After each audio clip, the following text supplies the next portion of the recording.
कमलनाथ जी जब से मध्य प्रदेश कांग्रेस कमेटी की कमान संभाली 2018 से आप निरंतर देखें, बूथ लेवल पर काम हुआ है, मंडलम सेक्टर लेवल पर काम हुआ है। भारतीय जनता पार्टी के पक्ष में मतदान को प्रभावित करने की कोशिश की, ऐसा आपको अधिकार नहीं होता एक अफसर के रूप में। तो जनता ने जो ठाना है कि 150 सीटें कांग्रेस की लानी है और भ्रष्टाचारी सरकार को हटाना, उस दिशा में कांग्रेस ने कमर कस ली है। नमस्कार, बहुत स्वागत है आपका टीवी 9 मध्य प्रदेश छत्तीसगढ़ पर। मैं हूं आपके साथ आमिर खान। मध्य प्रदेश में 17 नवंबर को मतदान के बाद इंतजार है 3 दिसंबर का, जब चुनावी नतीजे आएंगे, मतगणना होगी। कांग्रेस भी मतगणना की तैयारी में है और कांग्रेस को आशंका भी है कि भारतीय जनता पार्टी मतगणना को भी प्रभावित कर सकती है। कई तरह की विवाद की स्थिति हो सकती है, कई तरह की शंका है। कैसे इसको दूर किया जा रहा है, प्रत्याशियों को ट्रेनिंग दी जा रही है और शिकायतें भी लगातार की जा रही हैं। कांग्रेस के तमाम नेता भी हमारे साथ में मौजूद हैं। अभी सर, प्रत्याशियों को बुला के ट्रेनिंग दी जा रही है, माइक्रो इन्फॉर्मेशन बुलाई जा रही है कि जब ईवीएम मशीन बंद की गई थी तब उसका समय, हर चीज़ की जानकारी क्यों लग रहा है कांग्रेस पे सर? देखिए, ये कमलनाथ जी की सर्वश्रेष्ठ कार्यशैली है। कमलनाथ जी जब से मध्य प्रदेश कांग्रेस कमेटी की कमान संभाली 2018 से आप निरंतर देखें, बूथ लेवल पर काम हुआ है, मंडलम सेक्टर लेवल पर काम हुआ है, हर स्तर पर काम हुआ है। और चुनावी कैंपेन भी देखें कमलनाथ जी का कि पिछले 1 साल से निरंतर उनकी रैलियां शुरू थी। आप देखें, हफ्ते में 2 से 3 रैलियां करते थे। तो कमलनाथ जी यहाँ भी कोई कमी नहीं छोड़ना चाहते हैं, क्योंकि हमारा मुकाबला उस पार्टी से है जो कि भ्रष्टाचार के आकंठ में डूबी है, बाबा महाकाल को भी नहीं छोड़ती है और सुबह 5 बजे भी सरकारों की शपथ दिलवा लेती है। तो मैं मानता हूँ कमलनाथ जी का ये कदम बहुत ही अच्छा है। इससे कांग्रेस पार्टी को बहुत लाभ होगा और अलर्ट रहने में कोई बुराई नहीं है। जो चुनाव आयोग के नए दिशा निर्देश आए उनके अनुसार अगर ट्रेनिंग दी जाती, टिप्स दी जाती, तो ये स्वागत योग्य है। बिल्कुल, ट्रेनिंग दी जा रही है और जानकारी भी ली जा रही है। जो प्रत्याशियों को भी पत्र लिखे गए कि भारतीय जनता पार्टी के पक्ष में भी काम करने का कर्मचारियों पर आरोप है। ऐसा लगता है आपको कि ये लोग जो कर्मचारी अधिकारी हैं, भाजपा का पक्ष लेकर कांग्रेस को डैमेज करने की या फिर मतगणना को प्रभावित कर सकते हैं? देखिए, भारतीय जनता पार्टी के मंत्रियों ने स्वयं में बयान दिए हैं। उनकी नेता इमरती देवी ने कहा था कि हम कलेक्टरों के भरोसे चुनाव जीतेंगे। अभी जो अमित शाह जी आए थे, उन्होंने अधिकारियों को लेकर के क्या कहा, तो कांग्रेस पार्टी की जो 150 से पार सीटें जा रही हैं वो कहीं 146 147 पर ना रह जाएं। इसको लेकर के हमारे प्रयास चल रहे हैं कि 3-4 सीटों में यदि भारतीय जनता पार्टी कहीं मतदान के बाद जो मतगणना है उसको यदि प्रभावित करने की कोशिश करती तो हमारा जो 150 प्लस का टारगेट है उससे हम नीचे ना आ पाएँ। इसको लेकर के निरंतर हमारे प्रत्याशियों को ट्रेनिंग दी जा रही है। और हमारा जो समय है, ये समय वैसे भी इसीलिए है कि हमारे जो पोलिंग एजेंट्स रहे हैं वो लोग जाकर के ईवीएम की निगरानी करें, ईवीएम को लेकर के उनको टेक्निकल जानकारी दी जाए कि कैसे आपको वोटों का सही परीक्षण करना है।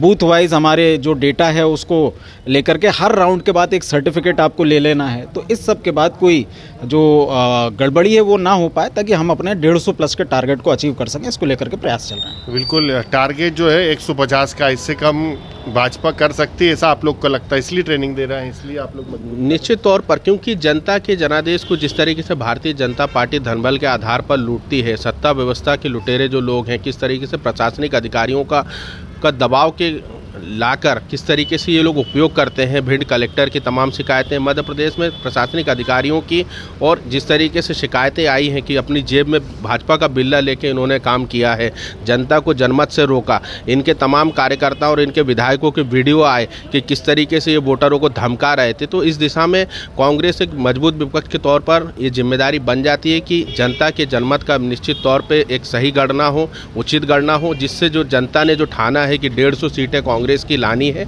और भ्रष्टाचारी सरकार को हटाना, उस दिशा में कांग्रेस ने कमर कस ली है।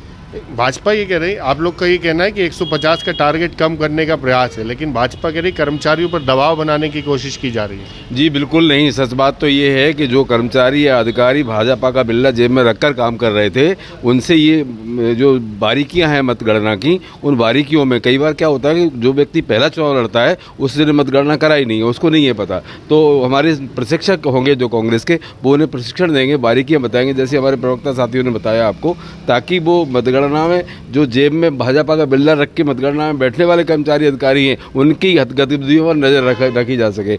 150 प्लस के साथ तो सरकार बनने जा रही है, इसमें कहीं कोई कोताही नहीं बरती जा रही है। मैं समझता हूँ पूरा कार्यकर्ता, पूरी जनता ने अपना भाग का फैसला कर लिया है। उनका भाग का फैसला क्या है? मध्य प्रदेश का भविष्य सुरक्षित, मध्य प्रदेश की महिलाएं सुरक्षित, मध्य प्रदेश को रोजगार मिले, मध्य प्रदेश को नई दिशा मिले, मध्य प्रदेश के किसानों की बिजली के बिल माफ हो, उनको 5 हॉर्स पावर की बिजली की की व्यवस्था हो। इसलिए माननीय कमलनाथ जी आने वाले समय में मुख्यमंत्री पद की शपथ लेंगे और इसलिए भाजपा बौखलाहट में है। बेईमानी का कोई भी स्तर छोड़ना नहीं चाहती भाजपा, उसको रोकने का कांग्रेस हमेशा प्रयास करती है। तो बिल्कुल लगातार जो शिकायतें भी की जा रही निर्वाचन में, तो इस बार पिछली बार के मुकाबले रिकॉर्ड तौर शिकायतें हुई हैं। जैसे गोविंद सिंह जी ने भी कहा कि कलेक्टर जो है वो भिंड के वो प्रशासनिक जो पूरा अधिकारी हैं वो भाजपा के दबाव में काम कर। आप लोग को लगता है ऐसे कि अभी तक इस तरह के मामले आए?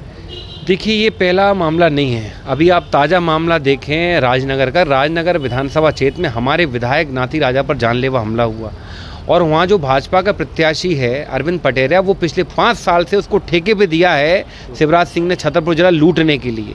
खुले तौर पर गोली मारने की बात कर रहा है। उसने हमारे एक कांग्रेस पार्षद सलमान खान पर गाड़ियाँ चढ़ा दी। और हुआ क्या, जब दिग्विजय सिंह जी शिकायत करने जाते हैं कि कार्रवाई करो, तो उल्टा दिग्विजय सिंह जी पर, हमारे नाती राजा विधायक जी पर FIR दर्ज की जाती है और अभी तक वो गिरफ्तार नहीं हुई। ये बताता है कि हाँ, अधिकारी भाजपा का बिल्ला रखकर ही काम कर रहे हैं। इसलिए इस तरह का प्रशिक्षण आवश्यक हो जाता ताकि 150 से कम सीटें ना आए और 150 सीटें हमारा एक टारगेट है, मिशन है कि 150 सीटें कांग्रेस जीतेगी। मतलब ये बात तो हो गई कि कांग्रेस सूची तैयार कर रही है ऐसे अधिकारी कर्मचारियों की जो भाजपा के पक्ष में काम कर रहे हैं। सरकार आती है तो सबसे पहले इन पर कार्रवाई। देखिए, हमने ऐसे प्रोमोटी IAS अधिकारी देखे हैं जो कहते हैं 25 साल तक भाजपा को जिताओ। ये कौन सी अफसरी आप कर रहे हैं? आपको क्या अधिकार है कि किसी पार्टी के पक्ष में आप अपना जो है बयान दे सकें?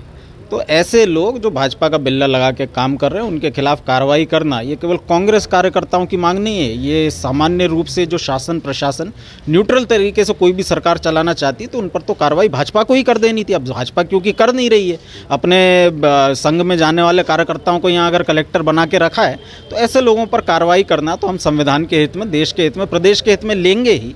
इसके साथ साथ वो लोग जिन्होंने दादागिरी की, जिन्होंने भ्रष्टाचार किया, जिन्होंने खुले रूप से एक तरफा भारतीय जनता पार्टी के पक्ष में मतदान को प्रभावित करने की कोशिश की, ऐसा आपको अधिकार नहीं होता। एक अफसर के रूप में आप जनता के नौकर हैं, जनता की नौकरी करिए, भाजपा की नौकरी मत करिए। जो लोग करेंगे उनको नौकरी से निकालने का काम हम लोग करेंगे। तो बिल्कुल कांग्रेस का तो साफ तौर पर कहना है कि भारतीय जनता पार्टी के पक्ष में कई अधिकारी कर्मचारियों ने काम किया है, उनकी सूची भी तैयार की जा रही है और चुनाव में मतदान के समय जिस तरह से चुनाव प्रभावित करने की कोशिशें की गई, ये मतगणना में ना हो, इसलिए कांग्रेस पूरी तरह से तैयारी कर रही है। भोपाल से TV9 मध्य प्रदेश छत्तीसगढ़ के लिए आमिर खान।